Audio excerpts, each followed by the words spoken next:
I apologize for the couple-minute late start here. Welcome to the Sarpy County Board of Equalization meeting. Today's the 25th of July. It's 9:04 p.m. Copy of the Nebraska Open Meeting Act is located on the north wall of the county boardroom. We'll hold the meeting in accordance with those open meeting rules. We have 4 of our 5 commissioners here today. Commissioner Burmeister, Commissioner Klug, Commissioner Warren, and I'm Commissioner Kelly. Our County Administrator, Dan Hoynes, here. Representing the Clerk, we have Desiree Markowski. And if you would, please silence your phones, and let's stand for the Pledge of Allegiance. I pledge allegiance to the flag of the United States of America and to the republic for which it stands, one nation, under God, indivisible, with liberty and justice for all.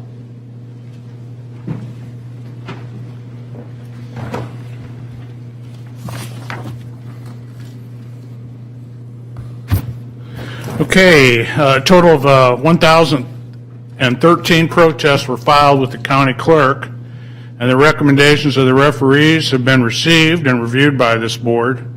A total of 7 protests were withdrawn and won't be considered by the board. Those protest numbers were, and all these are preceded by the year 2022. Number 44, 607, 717, 750, 759, 760, and 766. A complete listing of the property valuation protests are on file in the office of the county clerk. That would be 2022-1 through 2022-1013. At this time, I'd like to introduce our County Assessor, Dan Pittman, to address the board on the evidence of the record documents and official records on file in his office. Dan, welcome. Good morning, County Board of Equalization. I'm Dan Pittman. I'm the Sarpy County Assessor. I've been involved in this process for 28 years in some capacity. With me from the Assessor's Office is Jackie Moorhead, the Deputy Assessor, who has been involved in this process for 33 years, and then Tim Eder, who's our lead appraiser, who has been involved in this process for 26 years. These people are available to you for any questions or concerns you might like to share with them, and that is basically all I have to state today. Questions for Dan? Okay, thank you, Dan. Thank you. Before I ask the board members if they have any concerns on any of the protests or referees' recommendations, I'd like to give people an opportunity to come up and address the board if they so desire on any protests that they may be wanting to discuss. After they come forward, I'll give each protester 5 minutes to lay out their concern. And then after they do that, I would like the assessor and the referee to address the matter directly so we can get an opinion and see if we can come to some kind of a fair and equitable agreement. And if not, maybe defer those for further deliberation later. So if you would, and in no special order, come forward, state your name for the record and your address, and of course the case or the protest number that you're here to talk about. I'm going to hold you really strictly to 5 minutes, okay? Because I want to be fair to everybody. So I'm also going to limit the assessor and the referee to 5 minutes as well in their rebuttals. So please come forward if you'd like to address the board.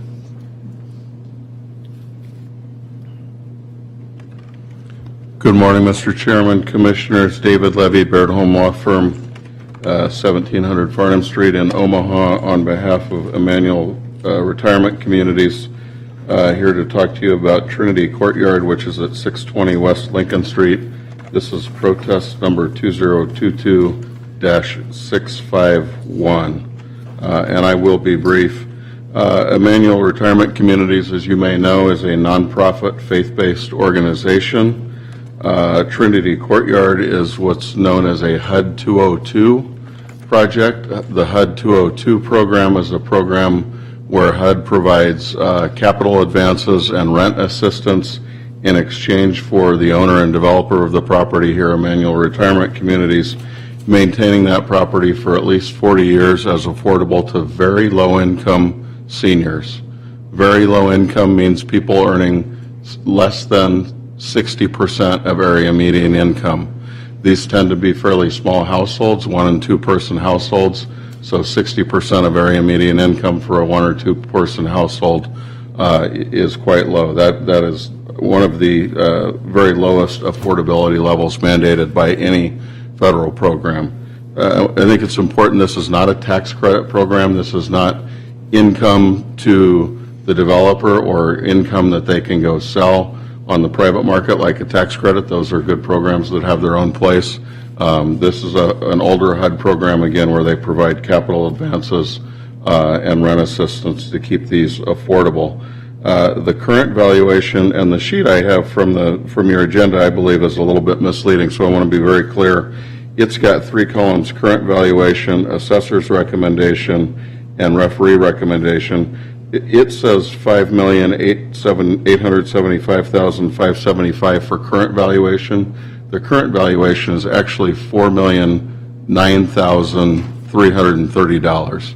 And that's the same valuation that was on this property in 2020 and 2021. We did this same thing those years, although in those years the referee agreed with us to keep it at that 4 million and change number, and so you didn't have I'm to. sorry, what number is it again? So the current valuation is 4 million. No, the protest number. I'm sorry, 651. Oh, 5-1, okay. Yep. Okay, I'm with you now. Okay. So there's been, I think the fundamental point here is the assessor is proposing about a 40% increase in valuation. There's been no change to the property. And I want to say I appreciate the assessor's office. We've had a lot of conversations with them over the years about this property. They've been professional, and we haven't agreed on the proposed valuation, but other than that, they've been great to deal with, and I appreciate them.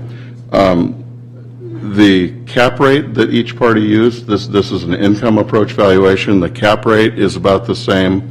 The income is about the same. Where we differ significantly is on expenses.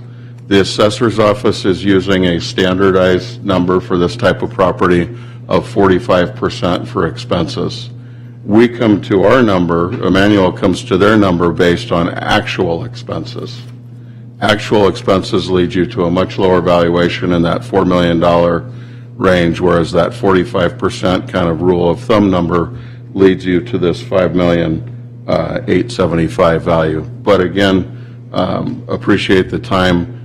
A 40% increase in valuation in 1 year on a heavily rent-restricted property in which there's been no change or improvements to the property or anything else to justify such an increase, with all respect, it doesn't make sense. There's no justification for it. There's no evidentiary basis for it. We had a lot of back and forth again with the assessor's office. They asked us about the expenses. Are you commingling them with other properties? Why are they so high?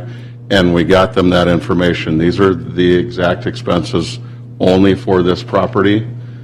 I don't know what else quite to do about that. My one thought is if we end up having a few more days for this, we could get an affidavit from Emmanuel, a little bit, more formal sort of sworn affidavit as to these expenses. Other than that, again, we've had a lot of back and forth and just come to these two numbers, which are quite far apart. Okay. Thank you for your time. Well, thank you. I just a couple questions Yes, before sir. we ask the assessor and the referee to come forward. You said they were using 45% for the expense, and what are you saying the actual expenses are So the actual expenses, in terms of a percent? 60? 55 or 60, something like that. Okay, It's just an expensive. and you said the valuation was 9 million? So the current valuation is $4,009,000, 4,009,000. and the assessor's proposed valuation is $5,875,000 and 500. So 5,875. Right, yeah, I see that, but Yep. but the current, okay, so, I'm trying to figure out the 40% though. Where's the 40% increase? We're going from 4 million to almost 6 million, so you're going up by nearly $2 million. I thought you said 4.9 million. No, 4,009,000. Okay, I got you. Okay, now I'm tracking. Okay. Just double check. 4,009,330. Got it. I Yep. got it now. Now it all makes sense. Yeah, it's a interesting number. Okay, thank you. Okay, Any questions? Okay. Dan, thank you. Dan, you want to address this? Or Tim, you want to address this?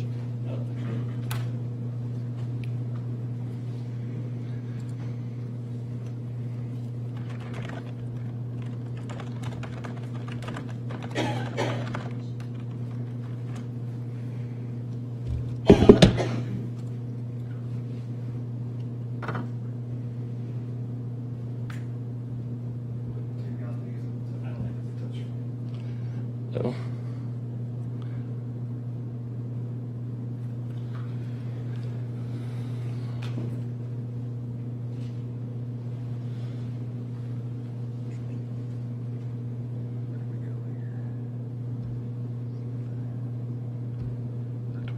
There, right? All right.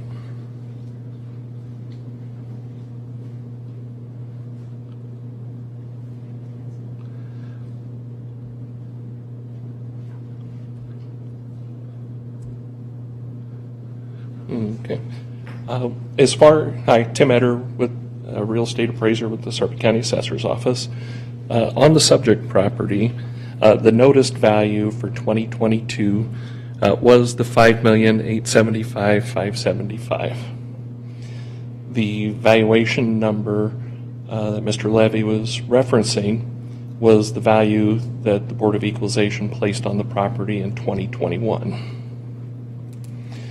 When we are, looking, at the valuation, for, the subject property being a restricted HUD property, and the valuation that's set, one of our benchmarks in looking at the assessment that we have on it was looking at some of the tax increment or the NIFA tax credit properties. We had two sales. There was an older sale where the units sold, apartment complex where the units sold for around $36,000 per unit. And then there was the Village at Papillion property that sold for $2.5 million, which, without having the record here and trying to go off memory, I'm thinking that was in the low to mid $40,000 per unit. So when we're looking at the 5.8 million and comparing it with the 160 rooms that are on it, that assessment per room falls in line with the tax credit properties. Some of the differences between the tax credit properties and the HUD Section 202 is in the tax credit properties receive their benefit from receiving the income tax credits and then being able to sell it to raise capital, whereas on the 202 program properties, the capital that they were able to receive was based off of mortgage information, where during that holding period, they do not have to pay principal or interest payments on that note, and if they hold it through the term period, then that mortgage note is then forgiven.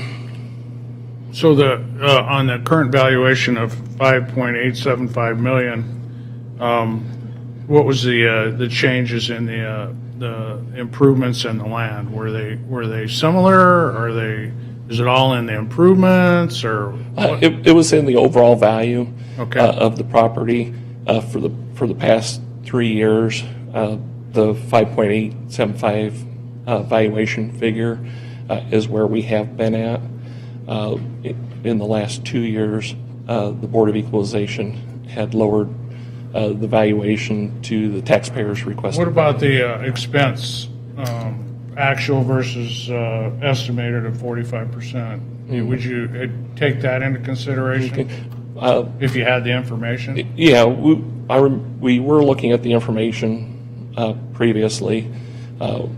When we are looking at the expenses, on the property, the biggest one that was in there was the salary. I don't know, it's been a while since I looked at it, I don't have it with me. But the salary expense on this property was greatly higher than what we typically see in the multifamily properties. Okay. Questions for Tim? With that change in percentage, the 45%, the rule of thumb compared to the 55 to 60% that they were saying, if it was indeed that at 60%, how big of a discrepancy would there be in the tax valuation on this? Would that be a reasonable chunk of that $1.8 million that separates the two numbers? It's been a while since I looked at those numbers. Without re-looking at it, I don't have an answer for that right now. Okay, thank you. Tim, were there any sales of 202 properties to compare to? No, there were not. And I know Mr. Levy talked about that being different than the tax increment properties. Do you see differences there that would make those? The main one was the which I kind of described earlier on the financing portion of it. The other difference would be in the maximum rents that are allowable. Looking at the tax increment the tax credit properties, NIFA actually establishes those maximum rents based off of a certain income level. On the 202 programs, being a HUD program, they're looking, to rent to the lowest end of the income, bracket, and so their maximum rents are typically well below that of the maximum rents, established by NIFA. When you're looking at, our calculation that we utilized, the rent rate that we have on the property record card, is reflecting those 202 maximum rents. So let me make sure I'm understanding. So when you used the comps of the tax credit properties, you made an adjustment that was lower for the 202 properties because they rent lower? Am I saying that correctly, or help me there? Used it as a reasonableness look. Here's a rent restricted type, apartment complex. What is, the range of what they're selling for? Is our assessment, of this property, similar to that, or should it be greatly, different? I don't believe it should be, a lot different than there. So you used them as true comps? No, did not. Okay. Did you value the 202s less than the tax credit properties? Yes, because when we're looking at it, the rent per unit that was assigned was lower than on the typical tax credit properties. Okay. Was there anything else in the expenses that was rejected in the argument, I guess, other than the salary expense? I would need to review that to refresh my memory on that. Okay.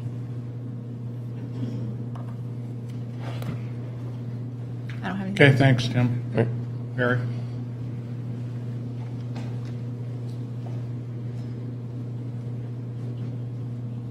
Barry Couch, referee coordinator for Board of Equalization. A little history on this property. In 2017, the assessor set the value at $7,100,000. In 2018, the assessor, through the Board of Equalization, lowered it to $5,875,000. In 2019, the value was $5,875,000. They didn't protest it. 19. 20, they protested it, and we lowered it to $4,900,333. In 2021, we lowered it. They raised it back up. We lowered it to $4,009,333. This is the third year we took a look at it. The issues that are involved are low-income issues, and at this point, we basically said we defer it. They probably needed to litigate it to the next level because this is between the taxpayer and the assessor's office. And we've had other low-income properties, and they're pretty specific on that. So my referee who looked at it, looked at the assessors, looked at the taxpayer's evidence and said at this point, it's probably where it should be based on the information we were given. So your recommendation, and when you say the next, the Turk? Yeah, that's where the referee's recommendation was the assessor needs to look at reappraisal or take it to the Tax Equalization Review Commission. What is there merit to the expense issue? There is, but now we're looking at one individual property. And that's where we got to be real careful and be consistent with what the assessor does versus an individual property. And that's where the assessor and the taxpayer needs to work it out, because we really didn't have the time to dig into it. Why is this one higher than what they've typically got? Also, we're not given all the other expenses that the assessor has that they base their numbers on. It really requires a more in-depth look to basically what are the expenses the assessor has based on the lower than versus the ones that are the actual. Okay. Okay? Questions? I don't have any questions. I just want to make sure Mr. Levy doesn't have a response to what was said by the assessor or the... Just 2 minutes. Thank you very much. Again, Chairman Kelly, Commissioners, David Levy, Baird-Holm Law Firm, on behalf of the taxpayer Emmanuel Retirement Communities. I appreciate the assessor's explanation, their use of comps, and I'm not an appraiser, but 2 comparable properties, 2 comps does not seem like enough. Also, and I want to be very clear, this is not a low-income housing tax credit project, as we talked about before, but for low-income housing tax credit projects, there is a state statute, section 77-1333, that requires the assessor to use the income approach to value those properties. I would say, given the rough similarity of this type of property to a low-income housing tax credit property, the income approach and not the comparable approach is the proper approach. And as you heard from Mr. Couch, and he's right, this valuation for this property has been all over. But ultimately, it's not that complicated. We've agreed on the cap rate with the assessor, which is really, I think, the hardest part with these a lot of times. We basically agree on income. The question is expenses. If you use the income approach and come to some agreement on expenses, you come to a value for this property. Mr. Couch is right. You are valuing one property, but 2 comps doesn't really change that. This is not an opportunity for mass appraisal. Okay. That's really it. I don't want to take any more time. I appreciate it. No, that's fine. I mean, my sense is that perhaps you've got a little time, because I intend to put this board in recess. You've got a little time to get with the assessor and perhaps provide him some additional information that may change his or our referee's opinion. And if that happens, so be it. And if it doesn't, then you can take it to the next level at the Turk. Very well. Thank you so much. Thank you. Appreciate the time. Okay, anybody else want to address the board?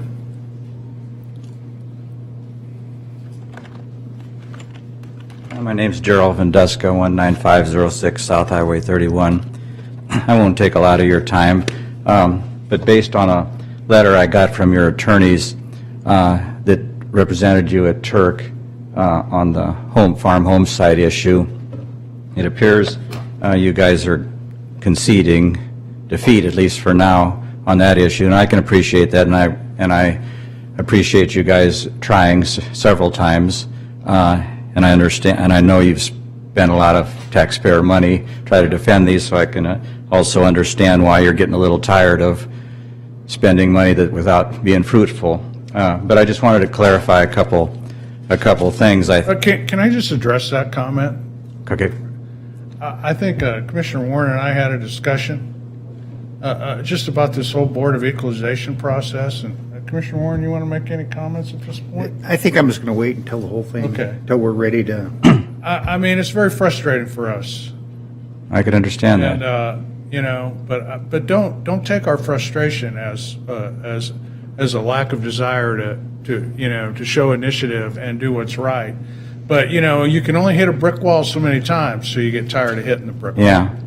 And throwing good money after bad is not in Well, the I taxpayer's say, interest either. So, That's why I tell you, I can appreciate that. Yeah. There's a limit to how much you can spend without finally saying maybe enough's enough. But I would suggest the reason you lost at Turk is because the figures you guys chose was kind of speculation and extrapolation similar to the assessors. And I would suggest the only way that you can be successful at Turk is the only way that I think is the logical thing, is you got to take comparable sales, you got to divide by the number of acres, and that's how much the actual market value of the home site acre, because that's the only evidence you have. Everything else is speculation. And the example that I could give that I think that lends credence to what I'm saying is, all you have to ask yourself is, why does a developer buy undeveloped land and break it into small pieces? He breaks it into small pieces because he knows that he's creating a marketable product that the majority of the public wants. And it's the process of breaking it into a piece that most people can afford, or many people can afford, that automatically brings the price per unit up. It's basically wholesale versus retail, just like everything else in our society. You buy quantity, you get it cheaper than if you buy a single unit. And the definition of our actual market value is what a property will bring on the open market, it exposed to the open market by a willing buyer and a willing seller. Well, when you have an acre that's on a farm, the only way that acre can be exposed to the open market is part of the whole. And as part of the whole, it doesn't get the market characteristic of one that's broken off and marketable as a single unit. So I say all you have to do to prevail is go to Turk and say that this acre doesn't have the market characteristics of this, and I have actual sales of pieces of property of this size, and that's the best indication of what an acre on that farm is worth. And for example, there was 2 sales next to our farm. One sold for, it was about 130 some acre piece for about $8,000 an acre. Another one was about a 78 acre piece that sold for about $6,850 an acre. So here you have actual sales, you have the actual market value, what those acres sold for. So that's something that's tangible you can present to the Turk, but the other is just speculation, and extrapolation. But anyway, like I say, that's the issue, and I hope to someday convince the Turk of that. But like I say, even though I've run my head against the wall for 13 years, I can take a few more bashing, I guess. But any questions? No, thank you. Yeah, have a good day. You too. Anyone else want to address the Board of Equalization?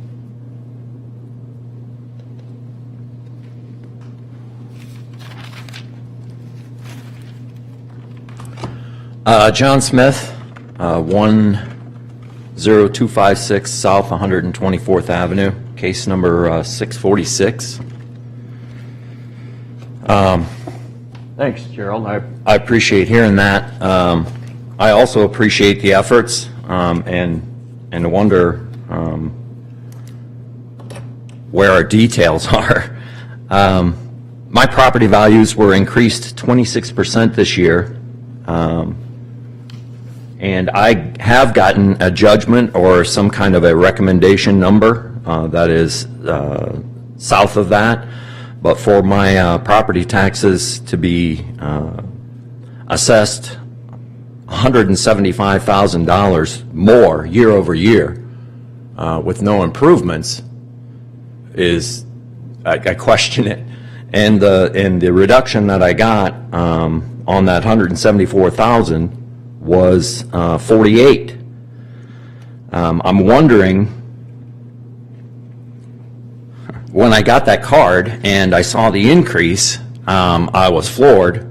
And I also saw on the card that there was an asterisk for a partial valuation.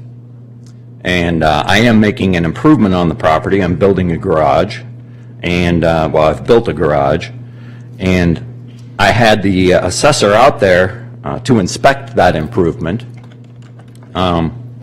And while he was out there inspecting the improvement, taking the photos, he related to me that, oh no, that there was no partial valuation for that garage improvement whatsoever. But the card clearly had the asterisk on it. All right, so I filed a protest saying, look, this is too much, even with this improvement on it. So when they showed up and said, no, we haven't even assessed your improvement, I thought, oh my gosh, good thing that I filed a protest, because they're telling me in person that they haven't assessed this improvement, yet on the card it shows that they've assessed this improvement. And I'm saying that even with this full improvement on the property, to reduce a $174,000 increase by $48,000, that's saying I just coughed up 130 grand for a stinking garage. That's not the case. I coughed up less than 50 for a garage. The second question that I have is, what is the reduction based on? What, I know that I had the discussion with the referee, but what was the actual, what were the details, what was the meat of what was reduced? Because without a mastery of those details, you aren't going to be able to get to what the real answer is. And I feel like there's this kind of cloud, this kind of dust cloud that's obfuscating the facts and the details, and we're talking to the board, and we're talking to the county commissioner and to Turk, on some kind of an emotional level, trying to get some kind of consensus, and it's not. It's facts. It's hard numbers. It's facts. I just don't understand how something like this has how something as critical as as costs, to run the government, as well as all of our local services, being based on some kind of emotional play. It doesn't feel right. The numbers need to work. The third thing is, my house is still listed incorrectly. It's still assessed in a way that it was not built. It's like taking a 6,000 square foot hay barn roof and putting an outhouse in the center of that and saying, well, that's your house, and now all of a sudden, because your house is only a 4 foot by 4 foot thing under the 6,000 square foot, now you've got 59,000 square feet of covered porch, and covered porch comes in two different ways. It comes in for the covered porch part, and then it comes in as an attachment to the house part, and then it comes in as concrete slab. So I could potentially have $200,000 worth of covered porch because the way this was built. What I'm saying is I understand that the assessor has thousands of properties to assess, and that they need a method to be able to assess the mass of them. but they're going to have to get out, and they're going to have to get an understanding of those few properties that there are, because, it's not an increasing number, an exponentially increasing number. Get an understanding of what those properties are so that they can attach an appropriate value. That's all I've got. Hey, John, Yeah. before you leave, I think did you say 646 was your protest number? That's what she said. I think it's I think 565, actually. It's 565. Sorry. And before you go, it looks like the valuation from the assessor was 651,013, and the referee reduced it down 7.4%. Yes. Okay. The rest of it, though, I'm tracking with you. I think part of our issue in this county, and one of the things that, again, I'm not an assessor and not my role, but we tend to evaluate, do valuations on every property in the county every year. And because of the sheer tyranny of the numbers of trying to do that, it's hard to get intimate with some of these properties like you're suggesting we need to do.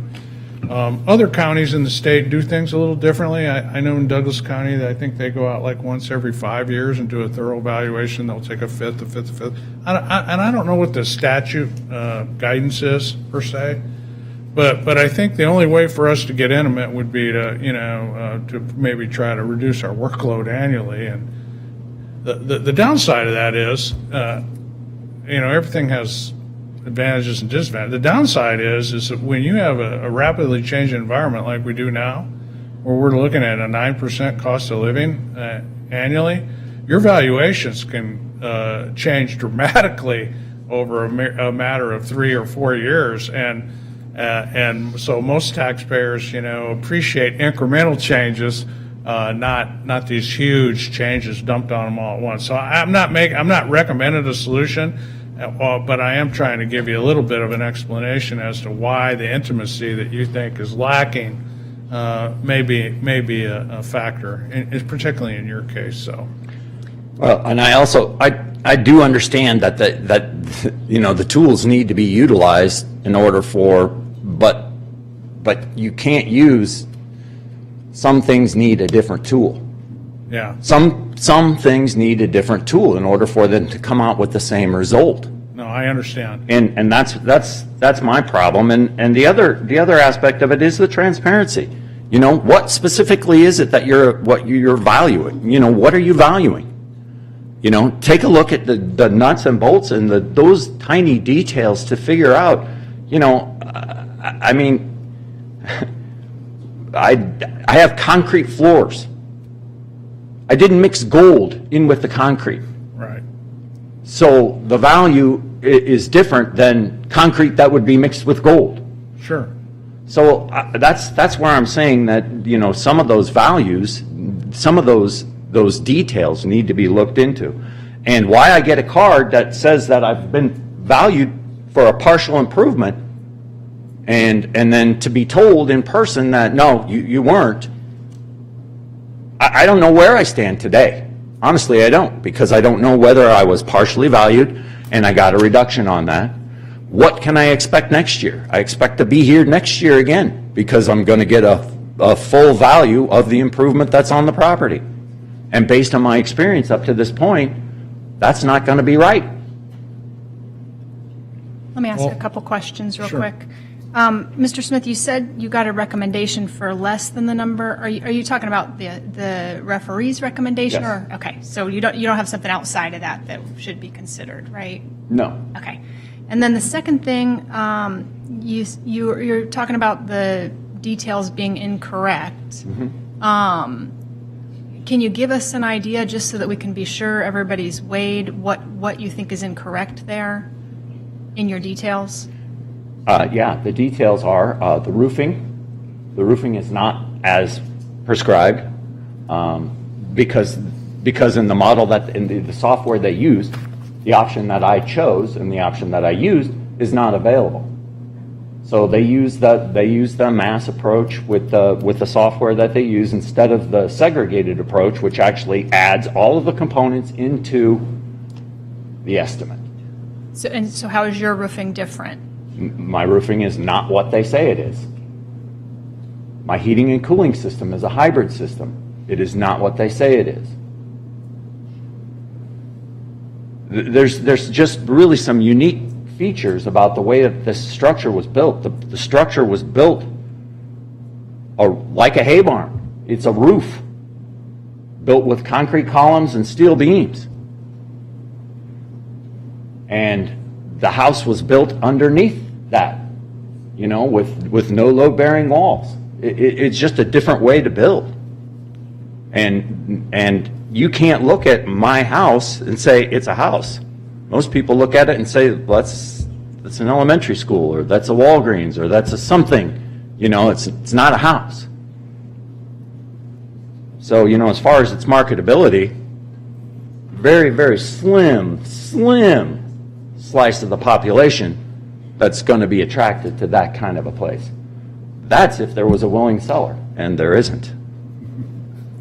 I don't know if you also saw on the documents that are on the website where you can click on them, it does give a little explanation of why the referee coordinator reduced it. So it talks about being off on, I think, the number of bathrooms and fixtures, and I don't know if you saw That was one of them. Yeah. So there's some explanation there, but I understand your argument, and I'm hopeful that maybe we can have a little closer look so at least we're sure they're comparing apples to apples. Well, that's the thing, is there isn't another Apple. Sure. If you don't mind, Mr. Smith, I'd like the assessor to just come up and address it along with the referee. I really don't have much in the way of testimony on this property. We do talk with Mr. Smith every year. He is in the process of building a large garage.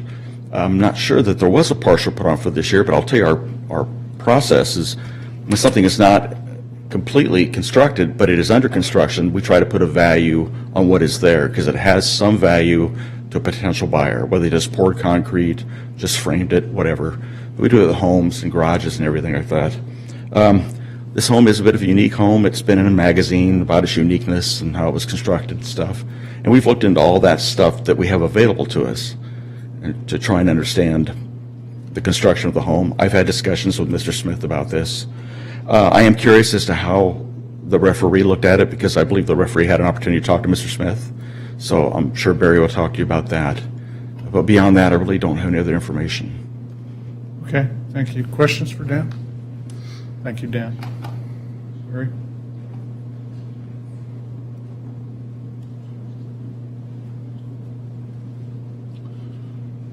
Yeah, my referee visited with the taxpayer and took the taxpayer's information and took the assessor's information, made adjustments to it. So, on what he could actually see. But the other issue, which we've come into as far as we don't know about the garage, as far as the segregated and comparative unit method, that between the taxpayer and the assessor. So,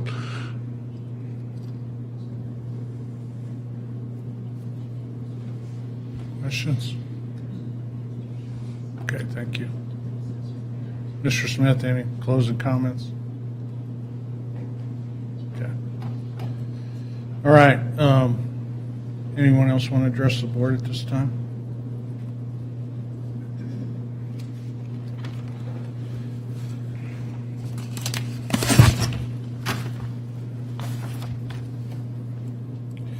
Do any of the board members have any comments or current concerns regarding these protests or the referee's recommendations? Well, we received some documentation on some parcels on Crest Road, but quite honestly, I have not had a chance to review those in detail or ask any questions. So I'd like to take a closer look at those, that Okay. information that was sent. I have a couple of questions just about some of the properties I reviewed. I just want to get a little clarification between the assessor and the referee on how we got there. One of them is the Bell Fury, 541 through 546. There were some changes between the assessor and the referee, and I just want to understand those better, because unfortunately, I think some of these explanations refer to photos and stuff that we don't see. So I was wondering if you could address that. I'll ask the assessor to come up first.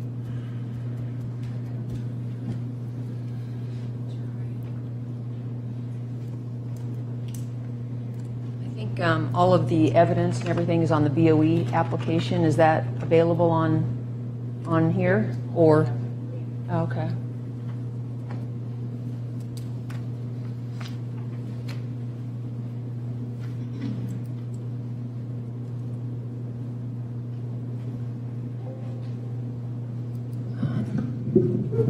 Did you have one in particular that you wanted to discuss? No, just in general. I mean, there's like 5 or 6 properties, and some the referee agreed with the assessor, and some they didn't.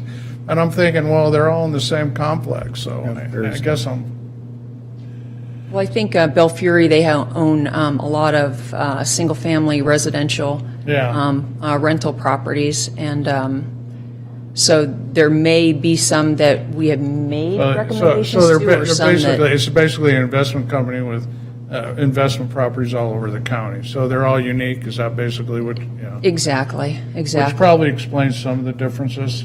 One of the ones I was looking at was 542, where the referee recommended a 14% reduction.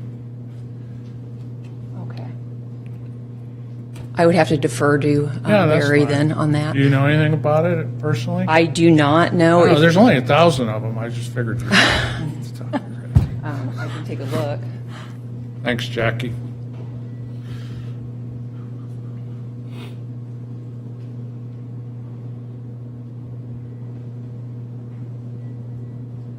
Is it up there? Okay. Going through this,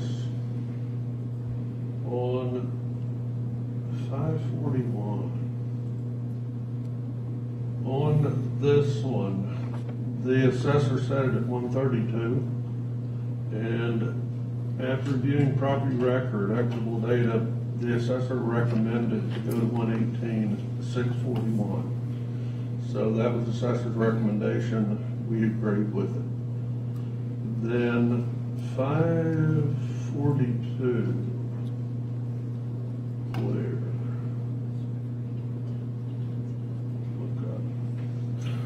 On this one, after reviewed property record, the assessor does not recommend an adjustment. Property is listed at fair plus condition.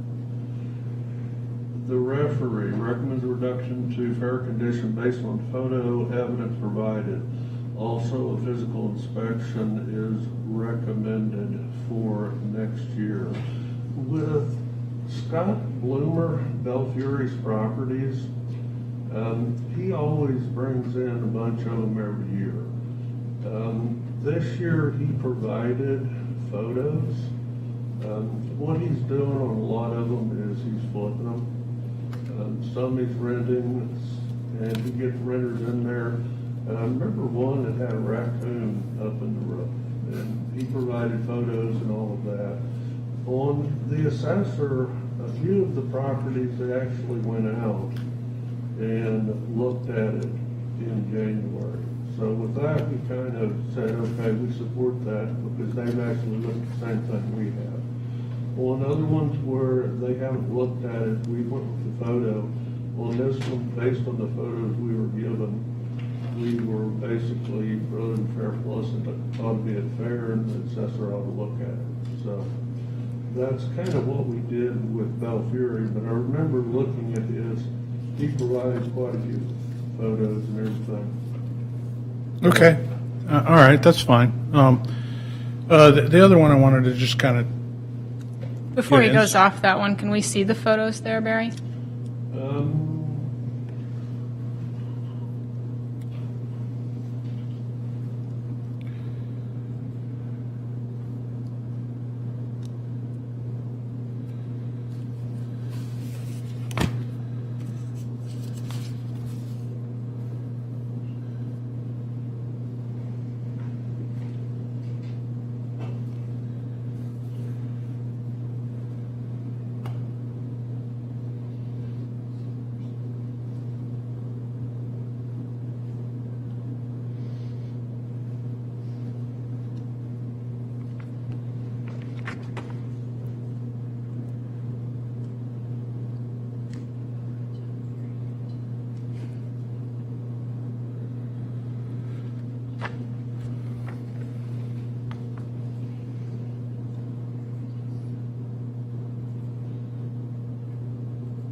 While you're clicking through those quick, are Belfiore mostly foreclosure properties? Are we good? Do what? Are Belfiore properties mostly foreclosures, do you know? He acquires them, yes.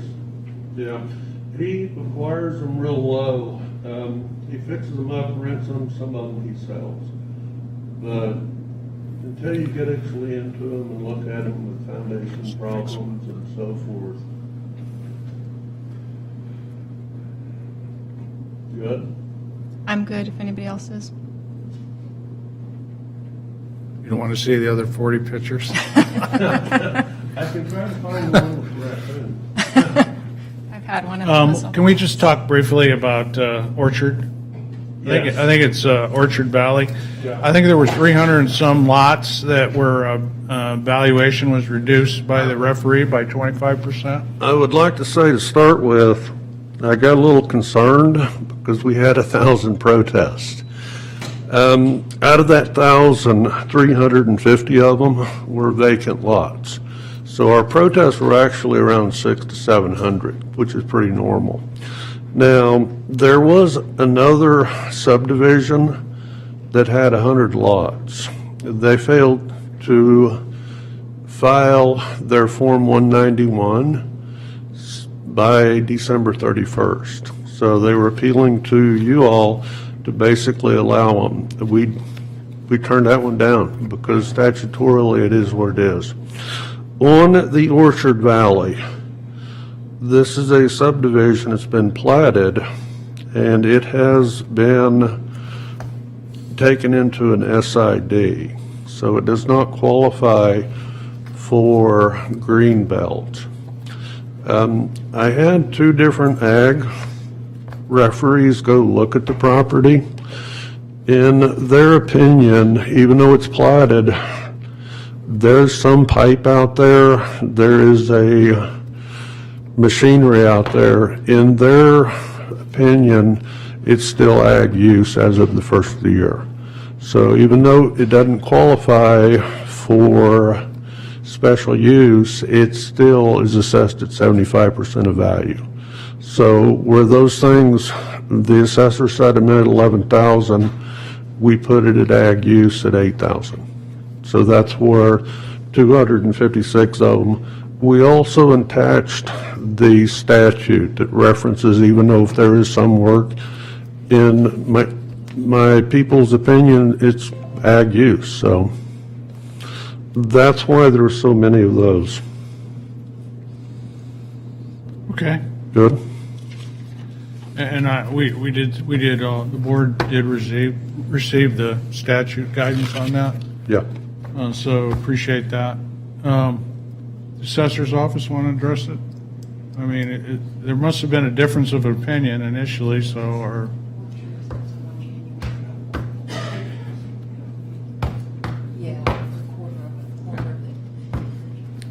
I was looking at Orchard Valley myself because when I saw that come across, as Barry was saying, you got this really low protest count, then boom, it jumps up. You go, we're going for a record here.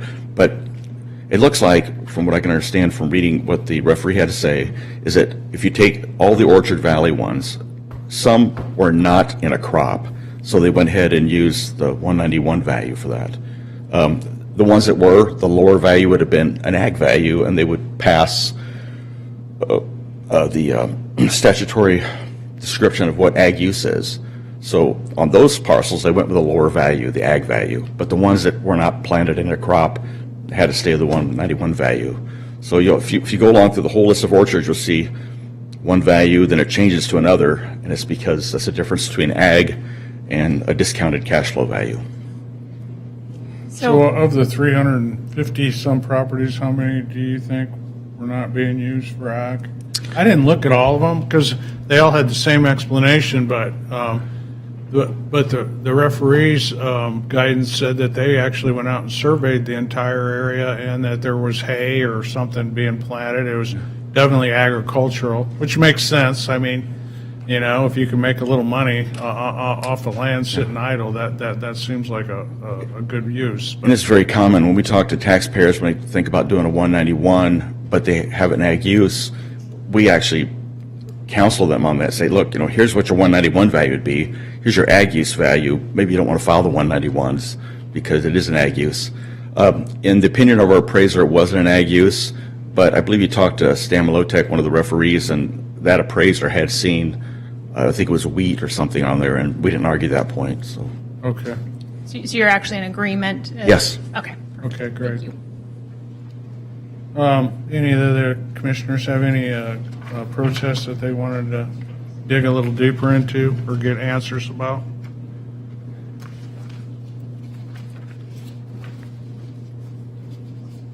Any comments from the board?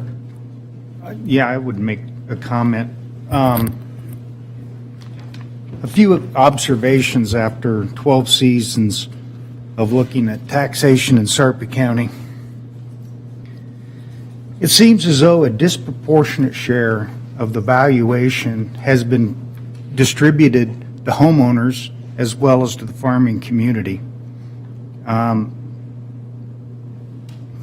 it seems to be the increases in industrial use or commercial use have not gone up accordingly.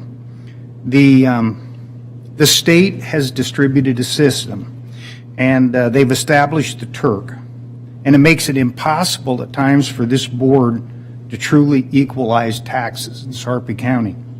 We can't look across a line to the north. We can't look to the south. We have to stay within the county to do our equalization, and it's an unfair system that's been established when Douglas County properties identical to Sarpy counties are so much lower in valuation and taxation. We can't look across county lines. We can't even look across the county. When it comes to a few protesters, the Turk tells us, well, we can't change the entire county, the same class of property, as to me it only makes sense that we should be able to do. By every indication, the practices of this county are making it harder and harder for people to afford housing within its boundaries. There's a few solutions, I think, and although they sound simple, are going to be extremely difficult. Number one is to abolish the Turk. It's a taxpayer system that's been established by the state that is not taxpayer friendly in any way. It's extremely difficult for us to make appeals to the Turk as well as the individual taxpayer unless they're represented by legal counsel. The other thing Commissioner Kelly made reference to, I think one of the ways to slow down this ever rapid increase is to slow down the annual process of adjustment to property taxes within the county and to follow a system that would be more in accordance with our neighboring counties. Talking to somebody this morning, one of the guards were asking me, so what goes on here this morning? And I said, well, to be very honest, it's a futile step in a broken system. And that's the best that I can describe what goes on at Board of Equalization. I'm going to support the notion and the motion that references the referees' decisions simply because they are the professionals that we have hired on our behalf so that we don't have to sit in the middle of each and every one of these taxpayer disputes. And I think Barry hit it on the head. Some of the issues are beyond our repair. They're issues between the assessor and the individual taxpayer. And although I pity the people, maybe the best place to go fight this is on the ground of the Turk.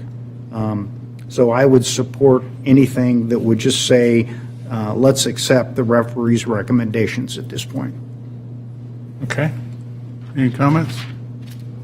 We had a couple of taxpayers come forward, and one on an affordable housing unit that I think bears more discussion and a look by both the assessor and the referee coordinator, and particularly because we're lacking of affordable housing. I feel pretty strongly that that one in particular is really important, but I want everybody who spoke to be sure that they get the look that they deserve. So for that reason, I would prefer to recess today and extend the deadline to August I think it's August 2nd when our next actual Board of Equalization meeting is. And I'll make that motion unless somebody else has comments. Before we put a second out there, let me Sure. hear what the referee has. How about- Going back to that affordable housing, and I've had a chance to look a little deeper into it.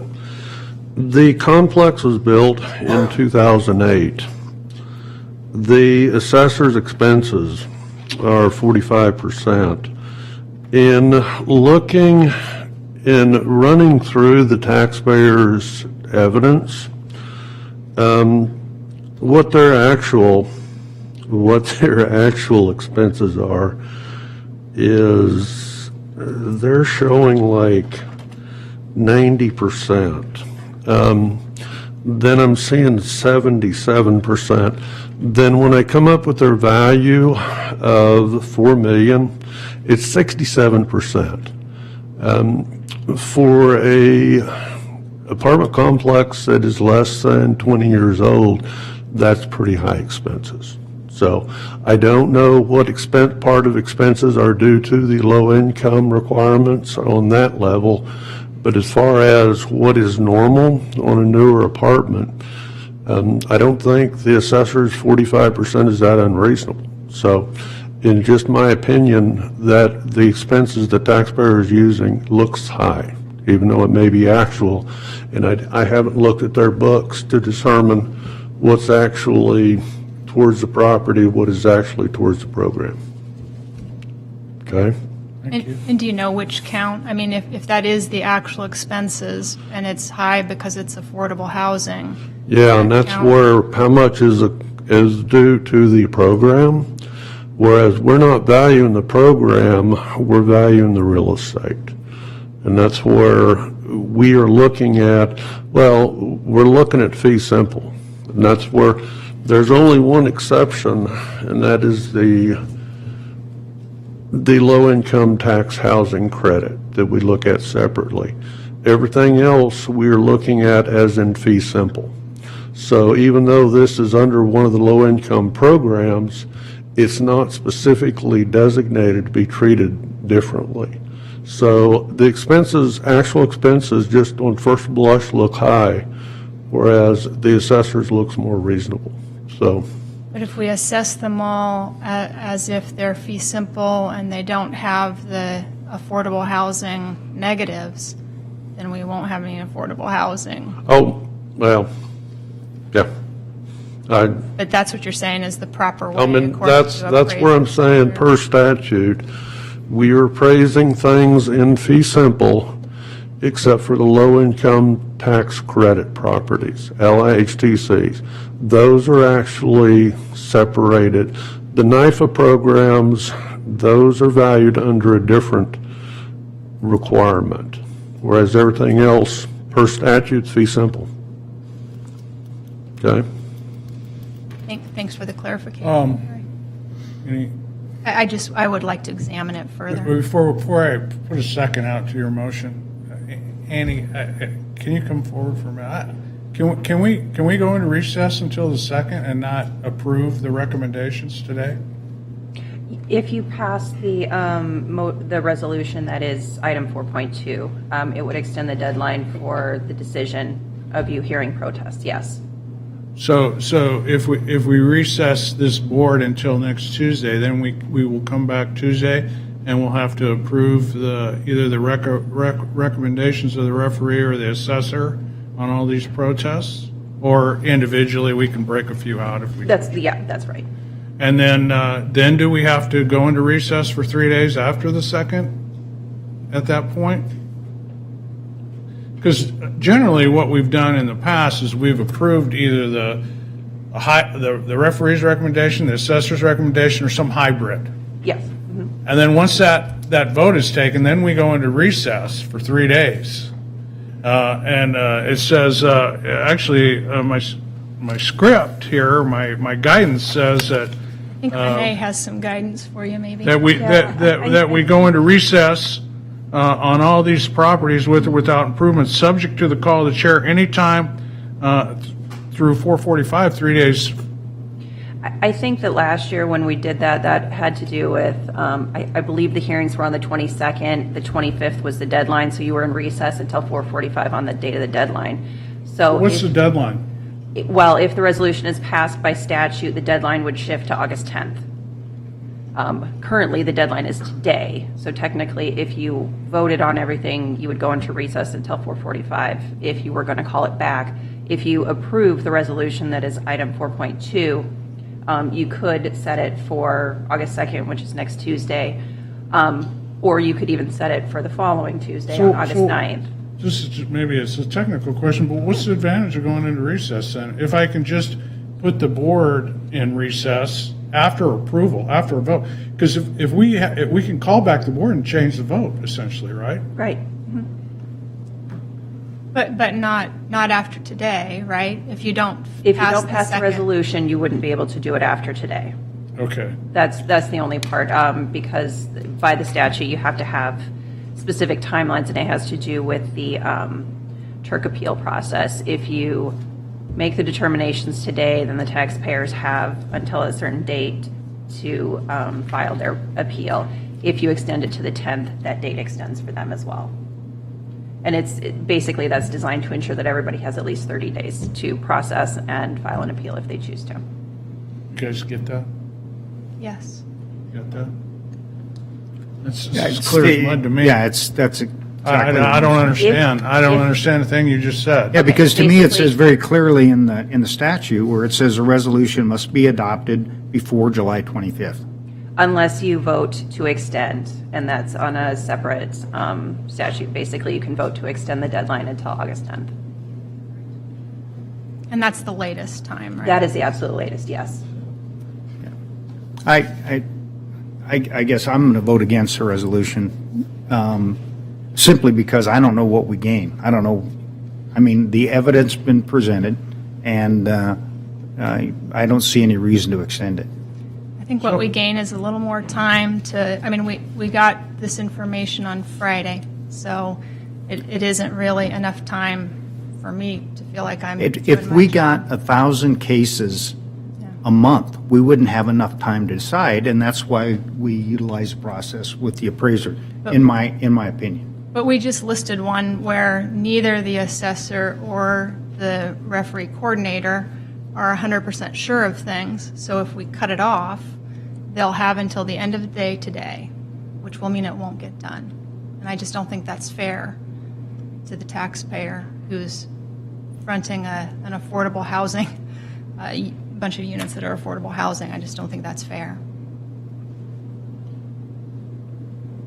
I'm going to second Angie's motion. Jim, I agree with everything that you're saying, but I see that we have two taxpayers where there's some questions that remain open, and I think it's only fair that they be given a little bit more time to try to address those issues. Well, and that's a good point, but they've met with the assessor already. They've met with the referee already. What's going to change?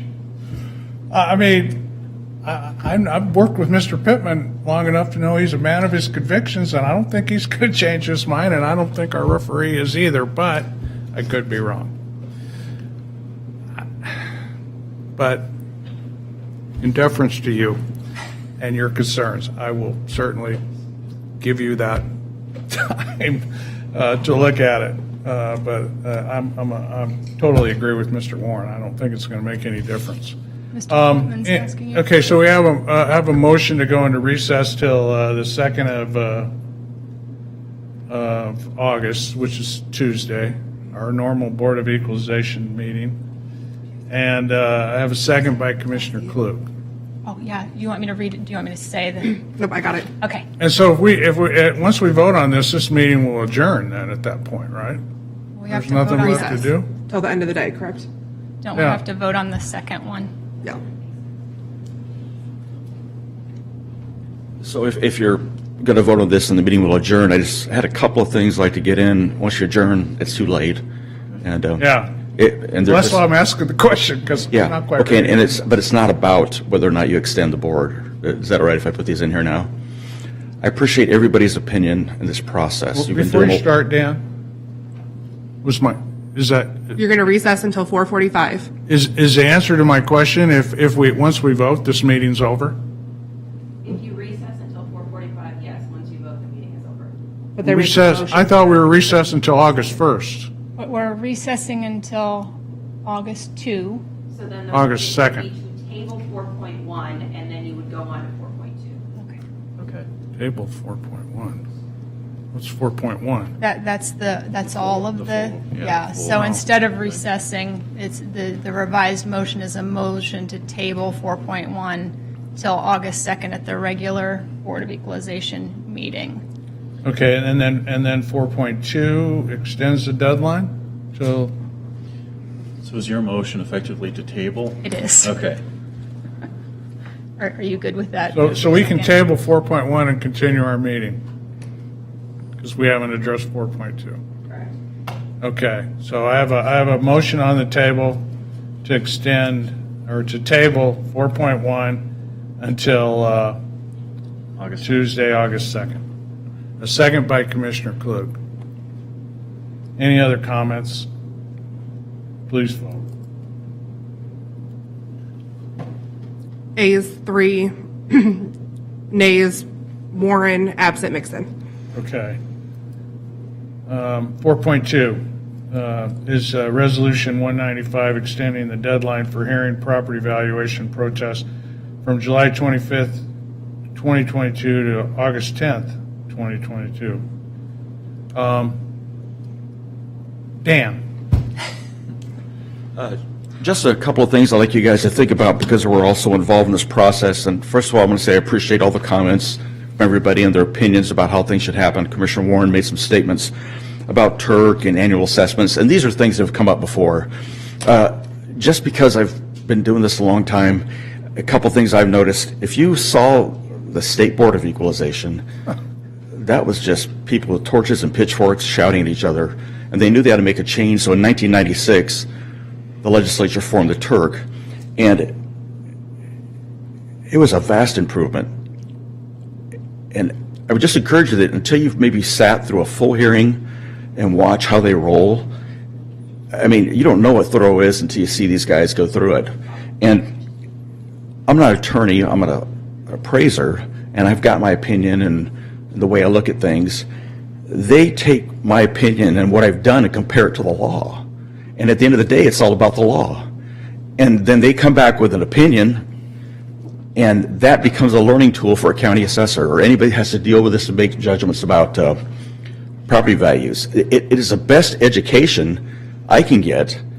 There's no classes I can take that teach me more about property taxes in Nebraska than their conclusions of what they write up. And that's why they make it available to every assessor in the state, and we sit down and talk about these.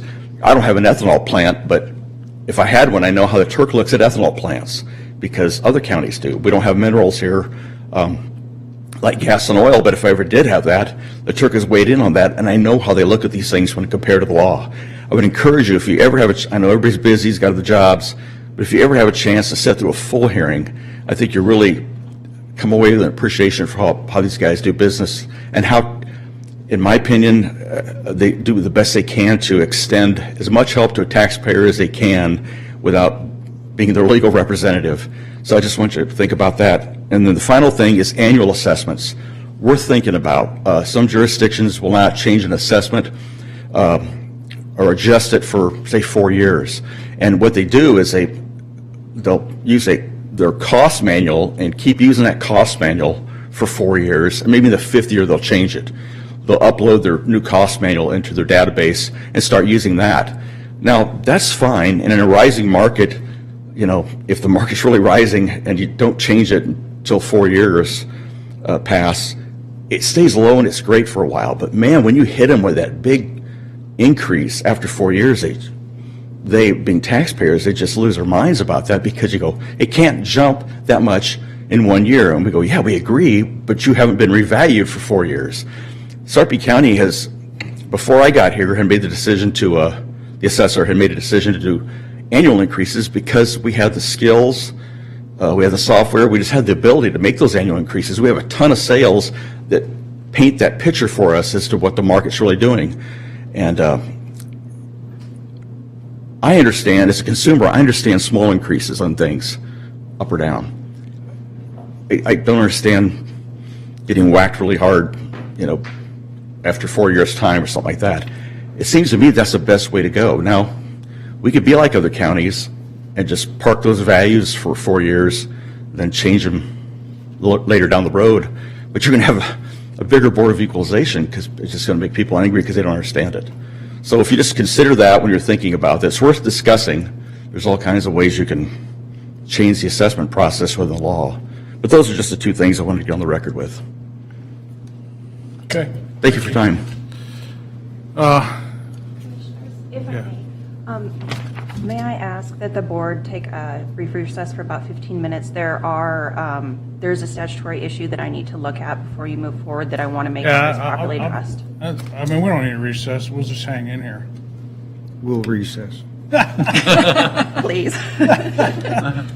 How long? 15 minutes. Okay. Thank you.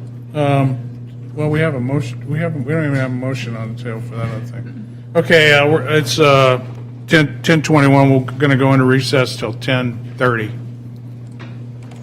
Back into session and.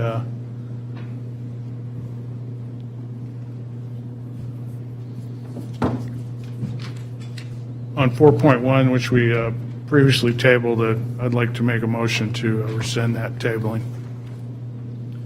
I'll second the motion. Okay, a motion by Kelly and a second by Commissioner Klug to rescind the tabling of 4.1 until August 2nd. Discussion? Please vote. A is for, absent Mixon. Okay. I'd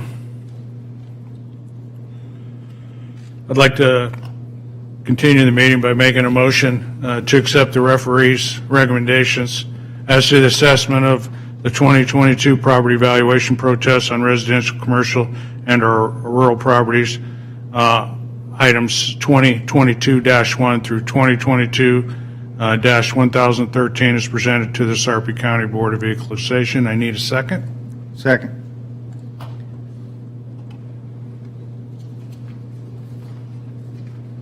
Any comments, concerns, or questions? So with no exceptions, Don, you're, No exceptions. And for clarity on that, the two taxpayers that are here today will still have till 4:45 today. I'm going to make a motion that we just adjourn after this meeting, after this this time, and not extend it to 4:45. It's But- always open until 4:45. You guys have to leave it until 4:45, and that's when it's done. So if anybody wants to talk or anything would change, you guys could come at 4:41 and say, let's just make one real quick motion, but never recommended. But it does have to stay open until 4:45. That's why you recess. And then it adjourns automatically if you're not actually meeting. Yeah. And if there's changes between now and 4:45, that You would have to come back together and make a motion and make a change. to accept the changes. Okay. Okay. Please vote.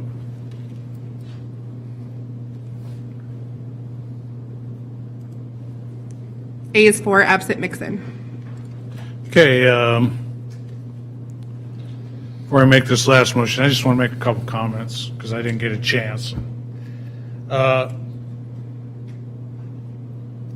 7 years ago, I wrote a letter to the Midlands Voices about our tax system and my frustration being a Board of Equalization member. It's the only board I sit on where I have absolutely zero power.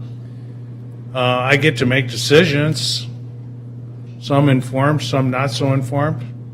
But at the end of the day, it doesn't matter what decision I make because they can unilaterally be overturned by either the assessor or the board or the Turk 1 minute after I make them. So I wonder every day, why am I wasting my time up here? So I was a reasonable guy. I said, well, I'll go appeal to the Department of Revenue and go see the director. And so I did that. And I took another commissioner with me, and we voiced our concerns. And they agreed with everything we said, but we'll do nothing about it. because statute is what statute is. And as much as I appreciate our assessor's work and efforts, I completely disagree with him on the validity of Turk. How can I have faith in an organization that values one property, which could be exactly identical to another property, but because it crosses some imaginary line called a county boundary, that the valuation should be treated differently? And the reality is, and what I said in my Midlands Voice piece, is that I could have two houses identical, one on the north side of Harrison Street and one on the south side. They go to the same schools, they go to the same churches, they go to the same businesses, but one's valuation is 20% higher, and the Turk says, you dang right it is, because we don't equalize across county lines. It's just ridiculous. It's just ridiculous. And while we're talking about how we assess properties, I can go look at ethanol plants, maybe. How many Facebook organizations can you go look at? Or how many Google data centers can you go look at to get a good valuation? You can't. So there's no science at all, and the reality is everything we do is usurped by the wills of individuals and our boards at their discretion. So I'm going to side with the referee's recommendations today, and I can guarantee you, as sure as I'm sitting here, that those valuations will be right back where they were next year. So if we're going to fix something, we probably ought to do away with the Turk, would be my opinion, and give the Board of Equalization some say in this matter, because we're supposed to be representing the taxpayers. And we're supposed to be their voice, but we're not, because we have no say in this process at all, and we never have, and I don't understand it, and it's very frustrating.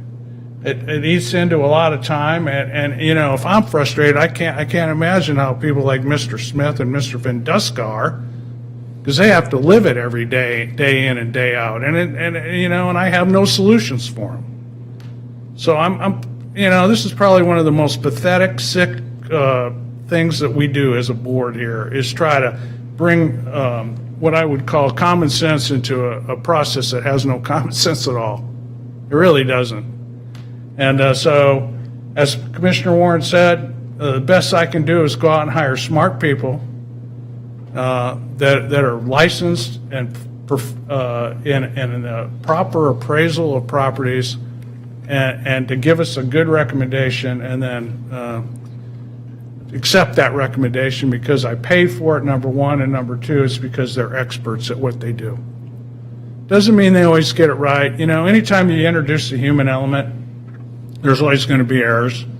And one of the things that I was actually encouraged by this year is that on many of the protests that I saw where valuations were changed, there was concurrence between our assessor's office and our referee. And so from that standpoint, the process is good, because it not only gives the taxpayer a second look from working with our assessor, but it gets a third set of eyes on it from our referee team. So in that regard, yeah, I think it's good. To answer Mr. Smith's criticism, can we get intimately familiar with each and every property? Ideally, well, that would be wonderful, but the reality is the tyranny of the numbers makes it almost impossible. So we have to rely on things like mass appraisal software and things like that. Having said all that, I've disagreed with the assessor's office on a lot of issues over the years, but at the end of the day, they are fair, they are equitable, and they do a great job. And they work hard to give people a fair evaluation as best they can.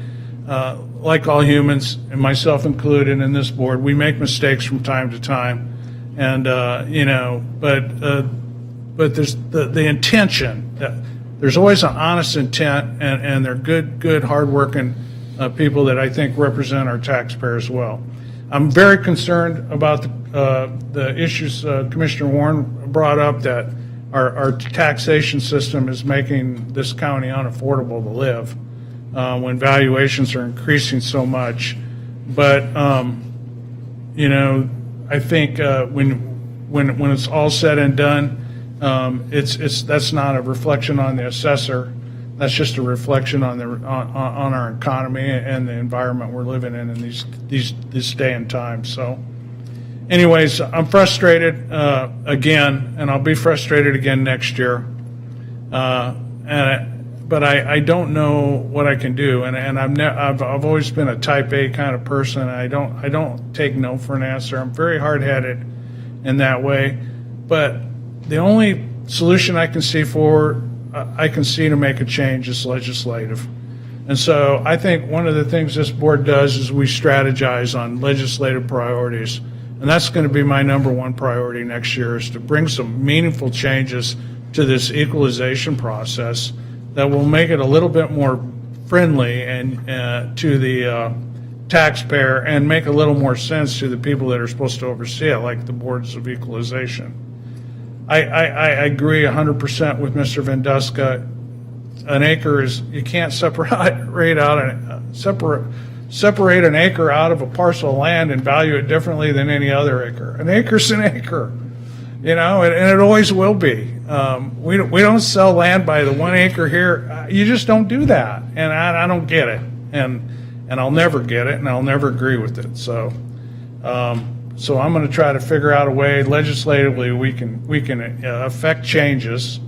It may take a few years, but at this point, we've tried everything locally, from fighting it as a board, through legal representation down in Lincoln, by spending a lot of taxpayer treasure, if you will, to make meaningful change, and we keep hitting a brick wall. So I think the workaround here is a legislative solution, and I don't know what that looks like yet, but we got a lot of smart lawyers that work in the county, and hopefully they'll help us strategize a potential solution that can make valuable changes. And as we go through that, you know, I'm happy to take inputs from taxpayers who have to deal with it, at the level where it really counts the most. So I'll certainly reach out to people like Mr. Smith and Mr. Venduska and others to get their inputs and recommendations, and we'll try to craft something that can result in meaningful change. Because what's the definition of insanity? Keep doing things the same and expect change? I've been doing this for 10 years. I still haven't figured it out, but nothing's changed. And I'm not happy about that, and I'm not proud of it at all. So I think it's either time to make waves or make change, and I'd rather make change.